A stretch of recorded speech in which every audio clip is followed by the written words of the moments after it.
Joining us here is Dr. Nelson V.C. Okene. He's a senior lecturer from the Department of Political and Administrative Studies in the University of Port Harcourt. Thank you so much for joining us here. Thank you so much, sir, for being here. I'm glad I actually dragged you here. Thank you. Thank you for having me. Thank you so much for being here today. It's a pleasure. Thanks. House of Representatives Committee on Environment on Wednesday directed the immediate commencement of the cleanup of impacted communities by an oil and fire incident at Well 8 Buguma, Degema local government area of Rivers State. The chairman of the committee, Honorable Pondi Julius Bobujo, stated this while reading the resolution of the committee at the end of the hearing over a petition against activities of the NNPC 18 Operating Limited. The committee directed the NNPCL and NEOL to immediately provide an urgent intervention by supplying relief materials to the affected communities. The committee granted the request for a 3-week extension to NNPCL and NEOL for a fair hearing and the right of reply on the engagement. A gas leak was reported on 1st December 2024 at OML 18 Well 8 Buguma Degema LGA in Rivers State. Thereafter, a joint investigation team comprising of the NNPC 18 Operating Limited, NOSDRA, NUPRC, Rivers State Ministry of Environment, and the representatives of Buguma community visited the site on 6 December 2024, during which certain directives were issued to the operation to foretell further escalation. I'd love to get your thoughts on this. Each time you see something like this, you know, it's already a sort of evidence of failure of the system to run seamlessly. Because for the House Committee on the Environment, this is like an intervention. Intervention because those who ought to do the right thing have failed to do it. And communities are now going beyond themselves to organize, get lawyers to sue, drag companies to the House of Reps, spending money they could have used to do other things to pursue their rights. And this is also a little more concerning because before now our concern will be that it's IOCs. They do not care. They are not indigenous. They don't have our interest at heart. Now, this is not IOCs. These are subsidiaries of NNPC. Yes. And they know what to do. They ought to do the right thing. They are stakeholders too in the health of the system and the environment.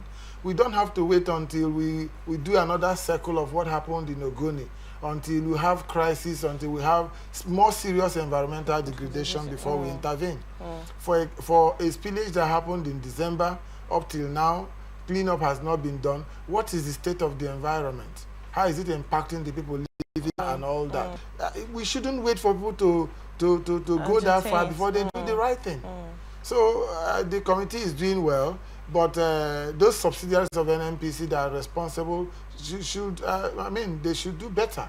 Okay, thank you on that, Dr. Okene. You made mention of the Ogoni cleanup that they have also still they are still agitating for it up till now. Yes. Even in Bielsa State, you know, why do you think that it has not been considered? Considering the fact that the government has actually, federal government has come to say that they would want to continue oil exploration in Ogoni land very soon. Why do you think the cleanup exercise has not, you know, been put effectively in the necessary means that it's supposed to be done?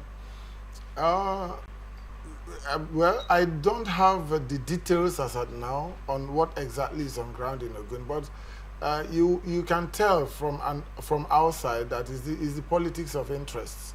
There are a lot of interests. There are a lot of interest. There are a lot of when you have left something undone that you ought to do for such a long time, it takes a lot more.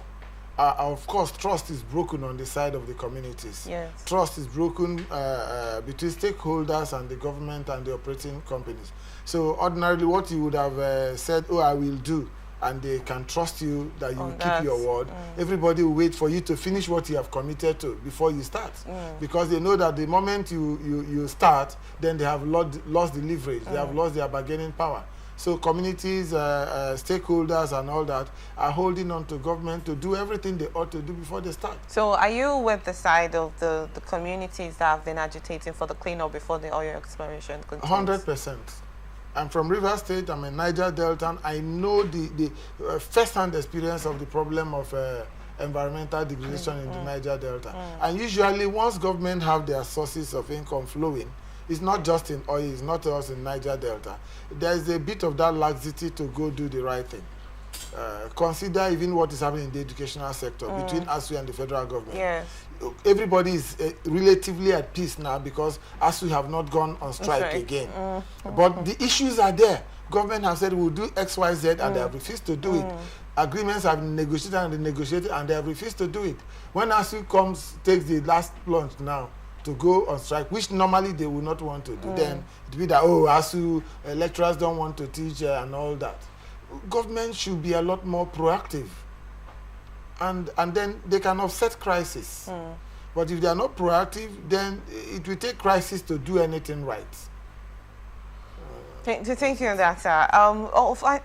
Quickly, I would also love to ask this call that has come up from the committee of the Committee of Environment in the House of Representatives, for the cleanup in River State. You made mention of the fact that this is one out of many instances that has come up time without numbers and nothing is done about it. Do we have to see that this is one out of the whole thing that we've been seeing, that they just come to see things that will please our minds and make us just sit back and hopefully waiting for the best thing to happen, and afterwards we will go back to the normal life and all of that? Do you think this is a call that they will really want to put into and implement this cleanup that has been called upon? We hope so. We hope so, because those representatives too, if they are true to themselves, they are also from these communities. They are from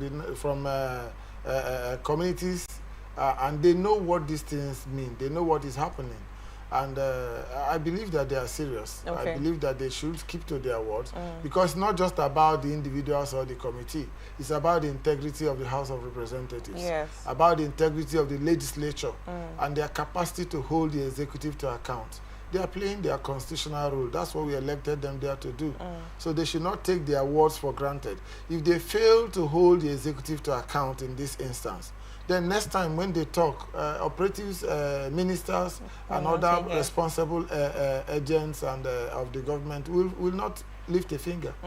But if they insist, and of course they have all the constitutional means to enforce whatever they say, then they will respond adequately. Okay. Thank you so much, Ndasa.